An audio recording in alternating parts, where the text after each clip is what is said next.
and welcome to Stripe Roundtable on Strong Customer Authentication, or SCA.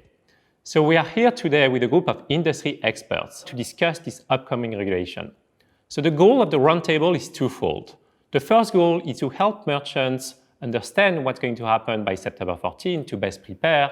And the second goal is to hear people's prediction on what's going to happen after September 14. I am Olivier Godement. I'm a product manager at Stripe working on Strong Customer Authentication, and I've been driving the company's efforts for the past 2 years to prepare for that regulation. Let's start with a quick round of introductions. Yeah, I'm David Jones, and I work at Mastercard in our UK, Ireland, Nordics and Baltics division in our strategy team. One of the things that I've been looking after is strong customer authentication, which is a really, really important topic for us. I'm Daniel. I've been working at Monzo for the last 3 years as a software engineer, predominantly working in our financial crime team and been involved in the Strong Customer Authentication project. My name is Cem. I'm a product manager in Deliveroo in payments and risk team, especially working on risk and SEA at the moment. Thank you. So let's dive right in. What is Europe trying to achieve with this regulation? What do you think, David? Well, fundamentally, the regulation is designed to combat fraud in card not present and remote payment channels, which has been running at too high a level for too long now. Ever since really the introduction of chip and PIN in the mid-2000s, a lot of fraud that used to happen in a face-to-face world migrated to the online world. And the purpose of this regulation is to sort of tackle that. Mm-hmm. What do you think, Daniel? I think it might help kind of unlock the stalemate between issuers and merchants, where merchants currently have to choose between applying 3DS version 1 and then having lower fraud, but having also higher checkout abandonment rates, or not applying that and having more fraud and lower checkout abandonment rates. Hopefully this regulation will force the issuers to invest in those user journeys more, which should mean that a merchant no longer has to worry about applying authentication because they know that the checkout conversion rate should hopefully be almost unimpacted by applying authentication to it. Do you agree, Cem? Yeah, I totally agree. We are, as merchants, using 3DS as a tool to prevent fraud and defend ourselves in online world. So having a 3DS 1.0 for a long time now, where mobile does not exist essentially, now we are going to a new era where everything becoming mobile. We want to have a better solution for 3DS and like tools to prevent ourselves. So long term, we believe that this will be a very helpful and powerful tool to use, and less frictionless and like less dropouts, hopefully going forward, it will be in our lives. We think that the long-term impact, specifically of 3D Secure 2 and the various exemption flows and the better user experiences, and also the actual authentication experience that the customer has, we think the long-term impact of that will actually be higher approval rates for card not present transactions and lower abandonment rates. So whilst it might be difficult to start with, we actually think that the long-term outcome will be really, really positive for merchants and for consumers. That's true. Interesting. And talking about the long term, I mean, of course, Europe is not the first region to implement such regulation. India, 5 years ago, introduced a similar 2FA mandate. So there seems to be a global trend. I mean, do you see, like in a few years, the majority of online payments, especially card payments, being authenticated? Or do you think it will only be in a few specific regions? I think there are other areas in the world that may well follow regulation. I mean, typically we see Canada or Australia often following what the European Union has done around data standards and other things. So it will be necessary to have a common standard. And of course, the 3DS2 standard is a global common standard. So it can be used anywhere in the world. What about you, Cem? Because Deliveroo operates in quite a few countries across the globe. Do you already operate in countries where 2FA is mandated? We do not, but we have a lot of customers all around the world traveling and buying food in different countries. So we see different carts coming into our system, buying products from our web marketplace.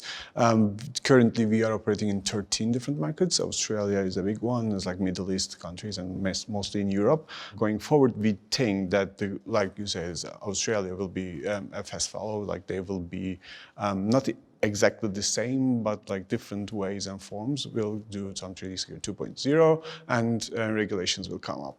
Thank you. So maybe coming back to Europe, let's talk a bit about the preparation for September 14. So of course, we hear many different opinions on the level of preparation of the different stakeholders, especially banks and merchants.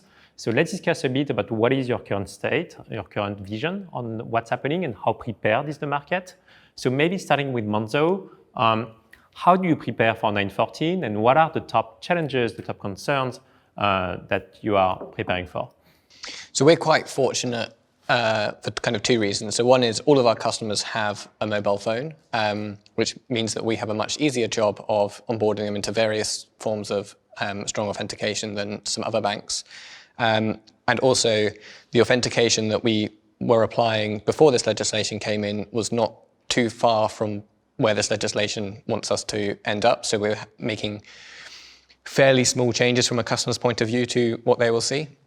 That being said, the legislation is quite complicated, and it's taken a while before we've had what we would consider clarity around how to interpret various parts of that legislation. There's still some parts that's not entirely clear, which has meant that even though this legislation started many years ago, only recently have you really been able to know exactly what you should be doing. We are certainly a good way along our kind of journey to implement all of our stuff ready for the September 14th deadline, but certainly our feeling is that the industry as a whole this isn't something that's being prepared well in advance of the deadline. It's quite a lot of work, and it will be things happening weeks before the deadline and hoping to get things across the line. Interesting. And so as you said, there is quite a bit of work to do as a bank in order to get ready. So what are the top priorities, the things you need to absolutely get done by September? So we're working on getting 3DS V2 ready. For us, that's not going to impact the customer journey very much. Broadly speaking, there'll be a few small things if you're buying something in an app, for example, but broadly speaking, the user journey will seem pretty much as it does today, but it's still a reasonable amount of technical work to change how that works in the background. We're going through some of our flows for setting up various forms of payments, which we had previously our internal risk tolerance was to exempt those payments, but the new legislation kind of balances that risk slightly differently. And just going through all of those user journeys and updating them. But the change that the user will see will be, we suspect, fairly minimal. The largest impact will be how do we deal with merchants that have not yet updated their systems come September 14th, because an interpretation of the legislation is we should decline them all, which would be a terrible outcome for everyone involved. And so we're trying to work out how do we manage that. Mm-hmm. Interesting. So maybe David, Mastercard, of course, has a fantastic view on the level of readiness of the market, both on the issuing and acquiring side. Yeah. So what do you think of the level of preparation? Are all banks ready like Monzo? Or? Yeah, I just would echo some of the things that Daniel said. In theory, there should have been 18 months from the publication of the specifications to the implementation date. The reality is it was a lot less than that. And there still are, as Daniel said, there still are quite significant technical aspects that are not completely clear. So the result of that is that readiness is not where anyone would want it to be. And that the banks that we speak to across the industry will be ready by September in the sense that they will have a kind of technically compliant solution. But what they won't have is quality user journeys for every possible outcome and every possible exemption use that could be applied, which would be a real shame, right? Because it would mean that merchants and consumers would suffer as a result of that. On the merchant side of things, what we see is from the very big and the technically sophisticated merchants, a really high degree of readiness, and actually even a degree of frustration that the issuing community isn't a bit further along, so they can't test and they can't kind of get into it and understand what the user experience is really going to be like. For those merchants that are not so big, we still have a big problem with awareness. When we run a survey, we hear that something like 75% of small merchants haven't even heard of this. Of course, it's banking regulation, right? They don't even think about it. So there will be a significant number of transactions that are not compliant when the deadline hits. And like Daniel said, it wouldn't be in anyone's interest for banks to simply decline those transactions, blanket. yes, they should take sensible risk-based decisions, and yes, the fraud needs to be controlled, but to blanket decline a really high proportion of transactions would be a disastrous customer experience, and actually would lead to a lack of confidence, I think, in what fundamentally is a payment infrastructure that works very, very well today. And maybe going into a bit more details, like, do you see any differences in level of preparation between countries? Like some banks, I don't know, in the UK, in Southern Europe are more ready than others, and maybe in terms of types of banks, like challenger banks like Monzo versus more established companies? The great advantage that a bank like Monzo has is that they not only have phone numbers for all their customers, which would be great, but also everything's app-based too, right? So they already have a way of managing an authentication experience. One of the challenging features of this regulation is that whilst the specifications were written by the European Banking Association, they're enforced locally by a national competent authority. So in the UK, that would be the FCA. The way they enforce the regulations might be different. And that's going to lead to some difficult experiences, I think, particularly from the merchant point of view, in terms of knowing what kind of approach is acceptable for maybe a UK cardholder versus a cardholder from France or Germany or Spain or anywhere else in the EEA. In terms of readiness, I think the issuing bank readiness is very similar, right? So technically they will all be more or less kind of ready. But none of them are really happy with the state of readiness. On the merchant side, the same very, very large, sophisticated e-commerce merchants effectively operate in more or less every country in Europe. And we expect those players to be ready. The issue with the smaller merchants is kind of amplified. And it's really, really hard as well, because it's very difficult to speak with one voice about this. Yeah. You know, because there will be some differences in the way this happens from country to country to country. I see. So maybe turning to Deliveroo. I mean, Deliveroo operates in many different European countries. You guys have many different payment flows. How is your team preparing for this fragmentation and this average low level of preparation of the market? It's not easy. Multiple teams are working on to be ready for this. And it's not only technical teams I'm working for, like more marketing and third-party relations and customer UX people and content people working on that. The problem we are seeing right now is the countries regulated differently, that's okay. And also the issuing banks take on these the changes are different. So we are trying to understand in the issuing bank level what is best working for our consumers and what exemptions we might be using and like what versions of 3D Secure might be best for them, or like should I even try to do 3D Secure or not. Like you said, Germany is way different than France or UK. Our FCA will be very different rules will be put from FCA point of view than probably Germany. So our credit card processing in Germany is also different than any other European country. So all these unknowns coming together, and like issuing banks are not ready. We cannot experience the journeys at this point. It's on paper. We know something is coming out. Like when you force one transaction to do 3DS 2.0, it's like we haven't seen anything so far. So at this point, understanding what the journey likes, feeling it, and like communicating with all the issuing banks and the other people to make it better for our consumers is going to be a tough time coming ahead. Interesting. And so what are your top concerns at the moment about day one, and how do you mitigate those risks? Today, our top concerns is the unknowns, and the unknowns being not ready for all the possibilities of things that we should be doing to have a less frictionless customer journey is our top concern. And the other one is actually a hard date. Our understanding of issuing banks is like might be ready, not in a good sense ready, but they're not switching it on until like 13th of September or something. So one day, everything changing, every journey changing in EU will be a concern from our point of view.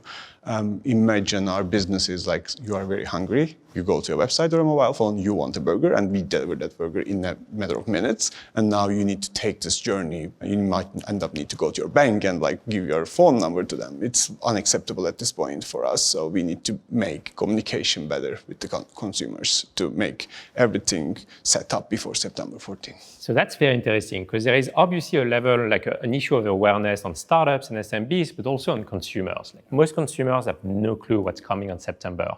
Did you already start communicating with your customers about SCA? Communication hasn't been started. The content and the communication strategy is already there. The researchers, we are preparing a lot of researchers in big countries in Europe before September 14 and after September 14. We started talking, but like you say, no one is aware of what is coming. So communicating that questions are not even like understandable right now.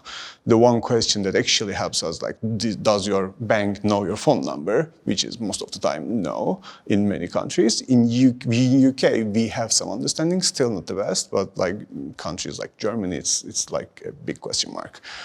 So those questions we can ask today. Like 1 week before September 14, we might ask different questions, but after September 14, there will be definitely researches we will be conducting in all markets. Interesting. And what about you, Daniel from Monzo? Did you start communicating to your customers? What do they think about the regulation? Are they happy about it? Do they care? We've not communicated anything with our customers yet. That's partly because we don't know exactly what our customers should expect to see different. Unlike some other banks where some large changes will be had, we think for the majority of payments, it will seem very similar to the customer. They might go through authentication on a higher proportion of transactions, but it'll be an authentication flow they are used to and comfortable with. There'll be a few changes around contactless transactions, which we're confident we definitely will need to communicate in some way to customers, because that will seem unusual. People are used to contactless always working. But we want to kind of wait until we've got a firmer picture of what that is, and we've in the past found it easier to explain that stuff kind of contextually, almost at the point at which it's rolling out, rather than bumps before, because otherwise people just ignore it. Oh, that's in the future. Yeah. Let's move on to the next part of the discussion. So of course, no one can predict what is actually going to happen on September 14 and in the month following that. But let's try anyway. Of course, there is a lot of uncertainty in the market around the level of readiness. So maybe starting with you, Daniel.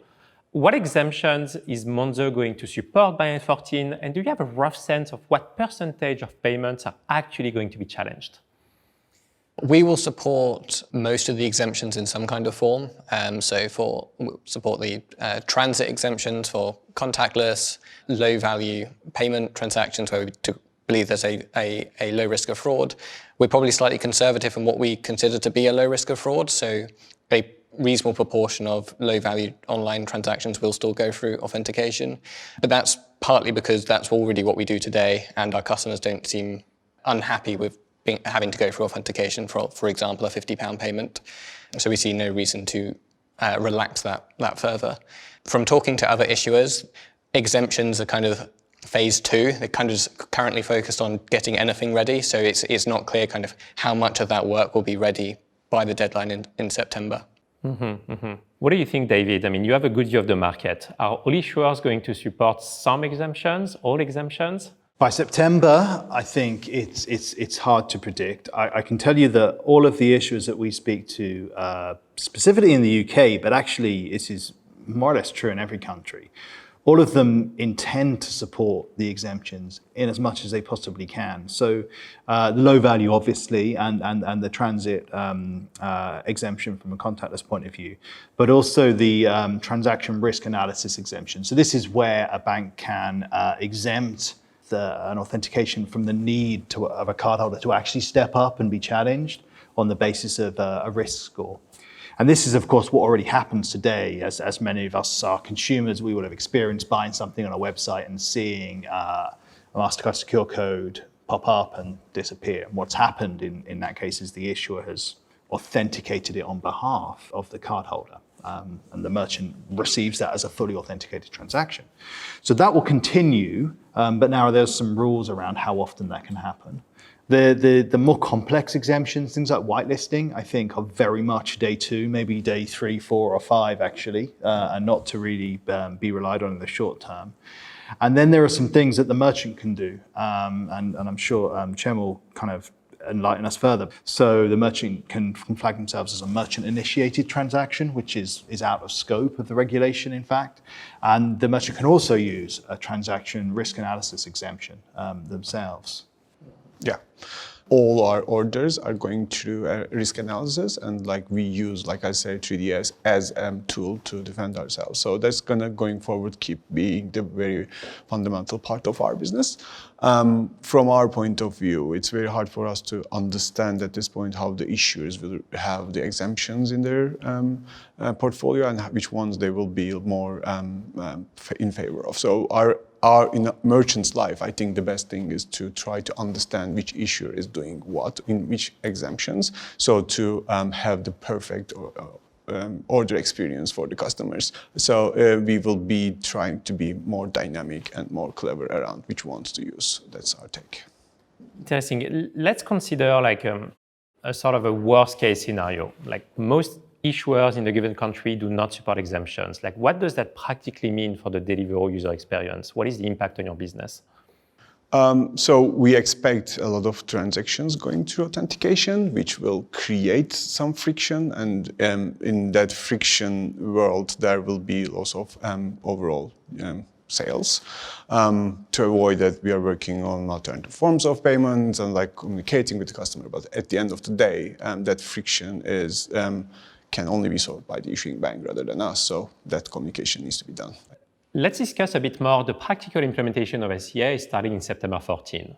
Of course, the enforcement timeline, the official timeline is September 14. Are banks going to decline on day one unauthenticated transactions? What's your view on that, David? There are ongoing conversations, both at a national level, so in the UK we're talking to the FCA, and at a regional level with the European Banking Association and all of the other competent authorities. And we've been collaborating with Visa and Amex and the issuing banks and acquiring banks and the merchant community through things like the BRC and the CBI and so on. So it's a very much a collaborative industry approach. And what we've been saying to the regulators is, you really shouldn't enforce this as a cliff edge on the 14th of September. Because if you do, the impact of that is going to be huge. And the impact will be felt by merchants who will lose sales.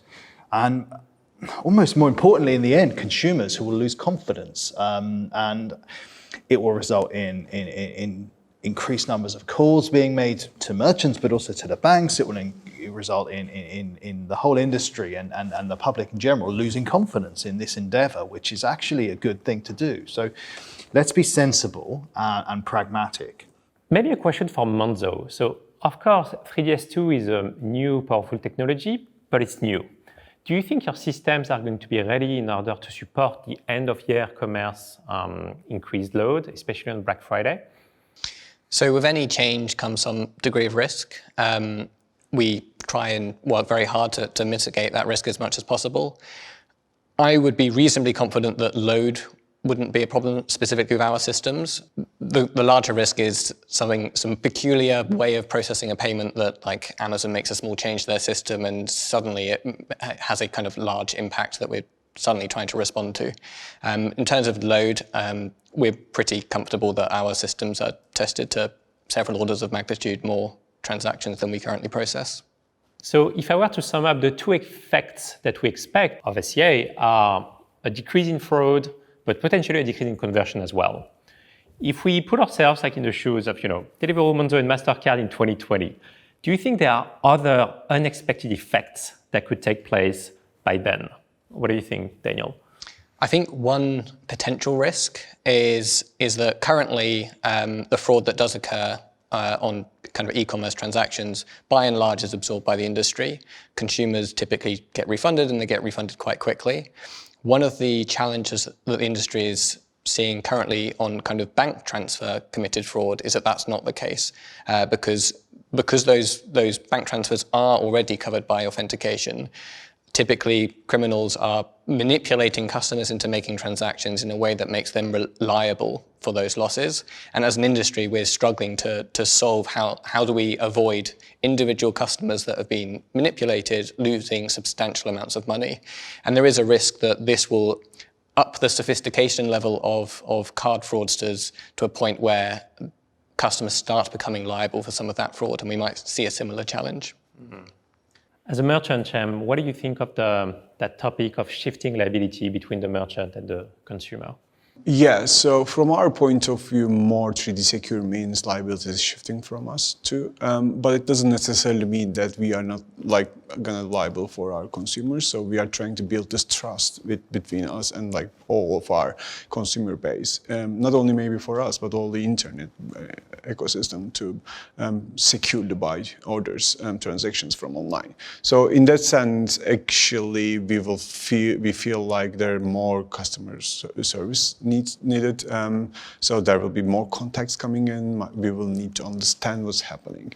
And another concern on our end is fraud is an organic thing. They are fraudsters. They're real human beings. They change. They evolve. They sometimes faster than you. You only understand what they're doing after some time.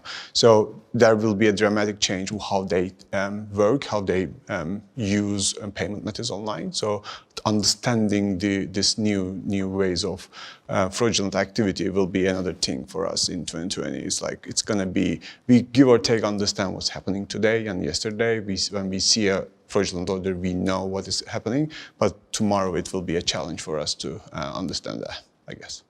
Got it, thanks. So we covered a lot today. Maybe before you wrap up, what is your key takeaway of today's conversation? Maybe starting with you, Cem? I think every part of the payment industry, acquires, issuers, card schemes, and like everyone is aligned in a point that like something big is coming, and like everyone is aware that this is happening, and we need to work together to make the friction less and like the experience better. So it is good to know that everyone is at this point is aligned, and my take will be we need to talk more and like make our journeys better, I guess. Thanks. Daniel? I think the regulation has a good chance of having a positive impact over the long term, but it's going to be quite turbulent over the short term. And how turbulent it is going to be very much how collaborative and pragmatic regulators in various countries are. We're quite fortunate in the UK that we have a very collaborative and pragmatic regulator, but different regulators might treat it differently. Interesting. David? I mean, I would just echo what Cem and Daniel have said. I think, firstly, we believe in the objectives of the regulation, and we believe that in the end, actually, it has a very good chance of being successful, whilst also driving genuine improvements to approval rates and abandonment rates for e-com. So we believe in it. We also think it's going to be turbulent. And we also think, and it's actually been a great experience, that the industry needs to find better ways to be collaborative and aligned, because when we do, it makes a real difference. And this has been a really, really collaborative experience throughout the payment industry. And that's particularly in the UK, that's how we have got to the point we have with our own regulator. So more of the same. Thank you. My personal takeaway is that clearly the long-term benefits are real. Like there needs to be an effort in order to reduce fraud. But on the other hand, a lot of work has to be done in order to properly manage exemption, 3D secure, and clearly that sort of cross-stakeholder discussion is absolutely needed to make it happen. Thank you. Thank you. It has been a fascinating discussion, and we hope we helped you better understand how to best prepare for Chapter 14 and what to expect after Chapter 14. It was a pleasure, and thanks a lot for joining us.